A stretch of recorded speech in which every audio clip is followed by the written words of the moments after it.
Assalamualaikum warahmatullahi wabarakatuh. Selamat pagi dan salam sejahtera untuk kita semua. Yang terhormat Kepala Bidang Pembina SMK Provinsi Kalimantan Selatan, yang kami hormati Kepala SMK Negeri 1 Tapin Selatan, yang kami hormati narasumber dari BPPPM PP Dispar, dan Bapak Ibu peserta IHT yang berbahagia.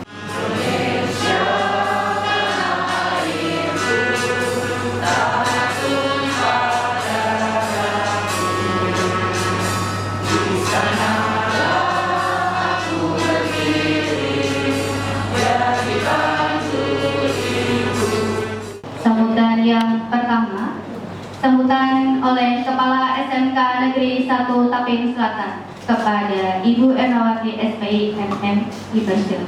Selamat pagi dan salam sejahtera untuk kita semua. Yang saya hormati Bapak Dr. Andes Hadi Samsuri MA selaku Kabid SMK Dinas Pendidikan Provinsi Kalimantan Selatan. Yang saya hormati Bu Dr.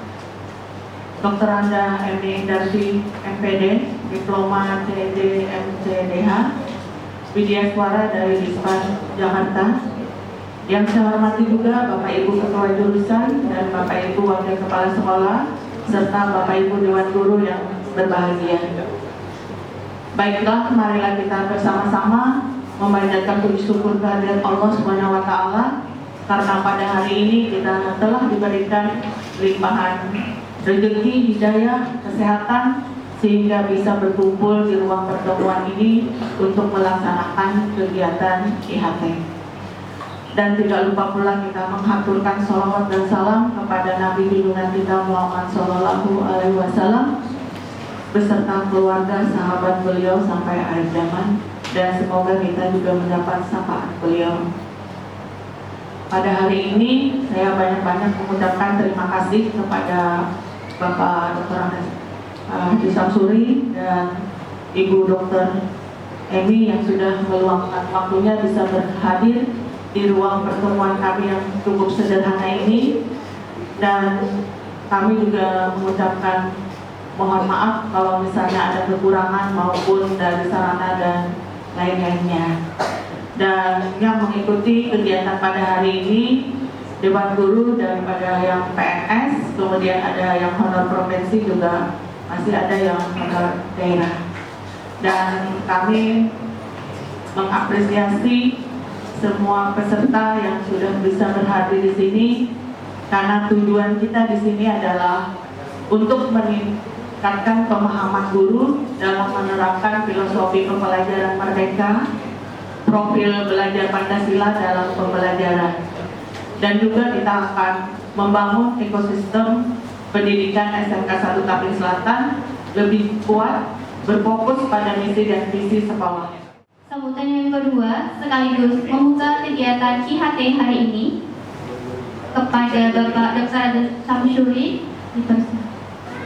Bapak Ibu yang saya hormati, bahwa kurikulum itu adalah sebuah acuan di dalam melaksanakan pembelajaran. Tanpa kurikulum maka ada jelas. Oleh karena itu, semua guru harus paham tentang kurikulum itu. Kalau ada guru yang tidak paham, bagaimana ia melaksanakan pembelajaran? Karena itu, kurikulum harus dipahami. Kurikulum itu selalu terjadi perubahan.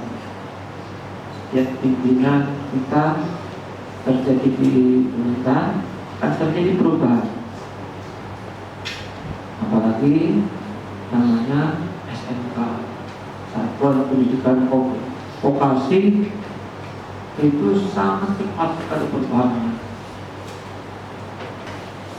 lebih cepat daripada SMA. Kita harus ikuti perubahan itu. Ada yang ganti menteri, ganti kurikulum.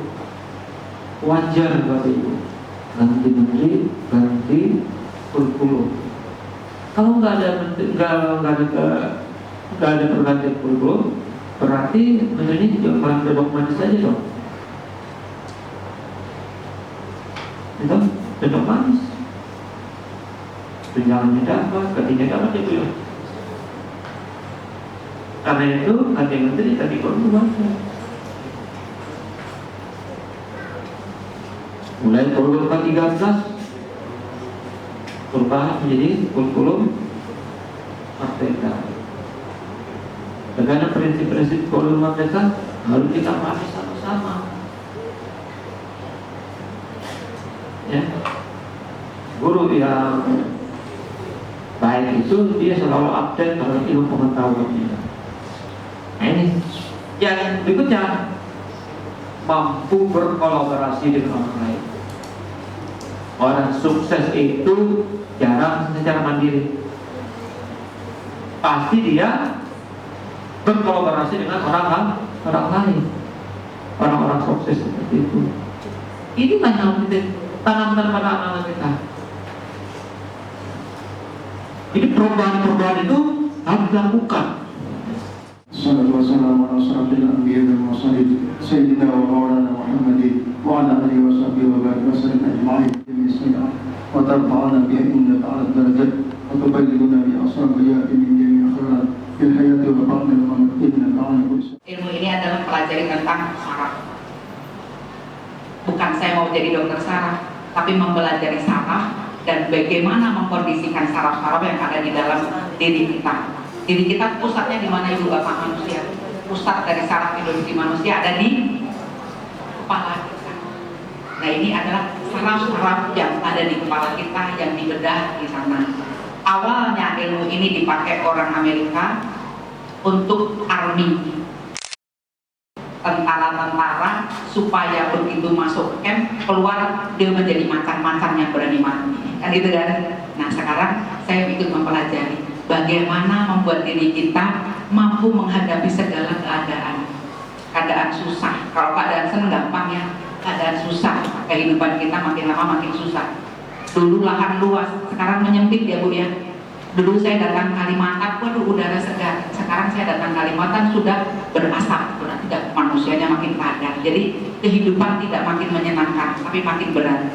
Bagaimana kita menghadapinya? Jadi disinilah saya belajar neurolinguistik. Adanya COVID kemarin, jadi signifikan untuk perubahan untuk pembelajaran maupun di kurikulum seperti itu. Artinya kita mau sadari atau tidak, kita mau kehendaki atau tidak, perubahan itu pasti terjadi.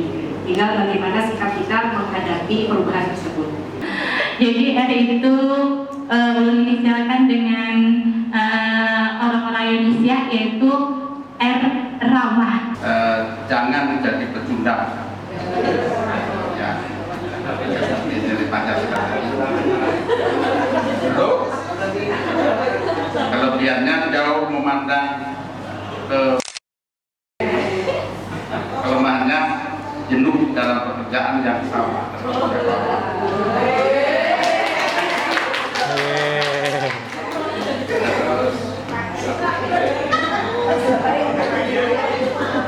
Baik-baiknya, jangan pernah untuk menyerah.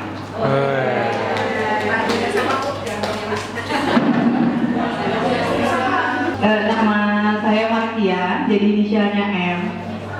Untuk makna huruf yang dikaitkan dengan dimensi Pancasila yaitu M mematuhi. Kalau untuk kelebihannya mandiri. Kalau kekurangan meragukan, karena saya sering ragu dengan kemampuan. Terus yang keempat, praktek baik memaafkan. Mudah memaafkan. makan ya.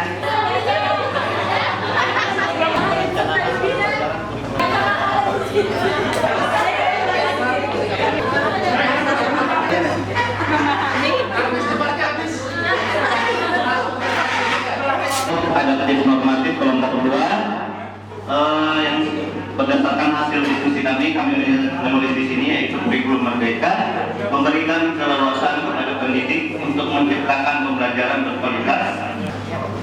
Mengkomentari dari yang mana yang menurut Bapak layak dikomentari, ada di sini. Nah, seperti itu ada bisa dijelaskan Pak. Jadi kurikulum merdeka ini yang kami ketahui pada intinya, kalau saya berkomentar secara kesemuan, ini sudah melakukan kurikulum merdeka yang dimana intinya adalah kurikulum merdeka itu adalah kita melakukan berpihak pada murid seperti itu. Jadi berpihak pada murid itu seperti apa?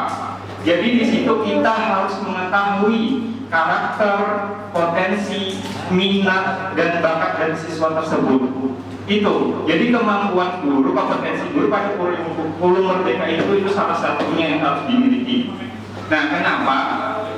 Sekarang guru sekarang, paradigma sekarang itu tidak boleh seperti zaman dulu. Kita harus dengan kekerasan, dengan ancaman, tidak boleh. Tapi saat ini kita mendidik peserta didik itu memotivasinya dengan kegembiraan. Jadi tidak ada lagi dengan ancaman-ancaman seperti itu. Jadi pada kurikulum merdeka tadi itu kita melihat kondisi siswa tersebut yang nanti diturunkan menggunakan, kalau kita lihat perangkat pengajarannya, yang kita membuat secara diferensiasi.